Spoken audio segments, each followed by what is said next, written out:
তো hi guys, আমি টুম্পা আর এটা আমার ইউটিউবে ফার্স্ট লং ব্লগ, সেটা আবার 3 মিনিটের, এর বেশি আমি আর করতে পারিনি। আর আমি সকাল সকাল স্নান করে রেডি হয়ে নিয়েছি, কারণ আজকে হচ্ছে আমাদের এখানে রামনবমী পুজো। তার জন্য স্নান করে এসে পরে বাসনগুলো ধুতে বসে গেছি, যেগুলো মা প্রসাদ নিয়ে যাবে। বাসনগুলো ধুয়ে পরে আমি একটু বাড়িতে ঘুরে বেড়াচ্ছিলাম, কারণ বাসনগুলো শুকোনোর জন্য রেখে দিয়েছিলাম। আর শুকিয়ে যাওয়ার পরে প্রসাদ রেডি করে দিয়েছি, এগুলোকে নিয়ে যাবো এরপর মেলাতে। আর মা নিয়ে যায়নি, আমি নিয়ে গেছিলাম। আর মন্দির থেকে এসে পরে, এটা তো আমাদের মন্দিরটা, এই যে দেখো। এখন তো ফাঁকা ছিল, এটা পুজোর পরের দিনকে ভিডিও, কারণ আমি আগের দিনকে ভিডিও করতে পারিনি। আর এটা হচ্ছে আমাদের মন্দির, একটা বট গাছের নিচে মন্দিরটা আছে। আর বুনু পুজোর দিনে আমার জন্য একটা কর্নাটো আইসক্রিম নিয়ে এসেছিল, তো সেটা খেয়ে নিয়েছিলাম। তারপর মায়ের কাছ থেকে আমি 20 টাকা নিয়ে আরো মন্দিরে চলে গিয়েছিলাম। তো সেখানে গিয়ে পরে আমরা বসেছিলাম। আর মন্দিরে এসে পরে দেখি এখানে সব প্রসাদ রেডি হয়ে গেছে আর ঢাকা দেওয়া আছে। তারপরে আমি চলে যাই মন্দিরে, যেখানে পুজো হচ্ছিল।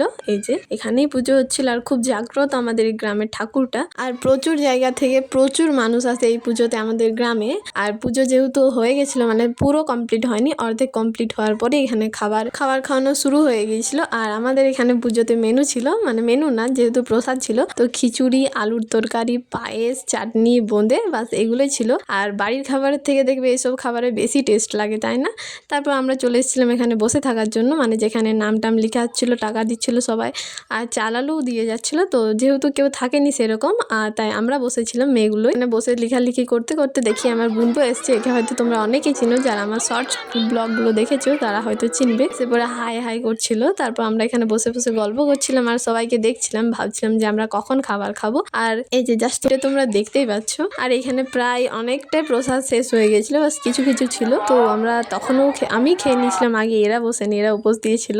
তো বেচারিরা খাবার খেতে না পাওয়ার কষ্টে এখানে বসে বসে ফোন ঘাটছিল আর ভাবছিল যে ওরা কখন খাবার খেতে পাবে। আর এই হচ্ছে আমার বোনপো, যে বলছিল মাসি আমাকেও নাও তোমার ব্লগে। তারপর আমি আরও নিজেকে দেখছিলাম যে এখনো পর্যন্ত কেমন দেখতে লাগছে আমাকে। তো আস্তে আস্তে অনেকটাই ভিড় কমে গিয়েছিল, আমরা শেষ পর্যন্ত বসেছিলাম। তারপরে আমরা চলে গিয়েছিলাম কুলপি খাওয়ার জন্য। 20 টাকা নিয়েছিলাম, সেটা দিয়ে আমরা চলে গেছিলাম কুলপি নিতে। তো 4 জনে 4টা কুলপি নিয়ে এসে খাওয়া শুরু করে দিয়েছি, তখন উপোস ভাঙা হয়ে গেছিলো আমাদের। তারপরে বসে থাকতে থাকতে আবার আমার বোনপো এসেছিল, ও আরও বদমাশি করছিল। তো টাটা, আজকে এই পর্যন্ত। আমার ব্লগটা কেমন লাগলো তোমরা জানিও কমেন্টে, যেহেতু ফার্স্ট ব্লগ ছিল তো অনেক কিছুই ভুল হতে পারে। তো টাটা, আজকে এই পর্যন্তই। আর তার আগে তোমরা শেষে আরেকটু মায়ের ভালো করে দর্শন করে নাও। এই যে এটা হচ্ছে আমাদের গ্রামের ঠাকুর আর বাসুলি মাতা ঠাকুর।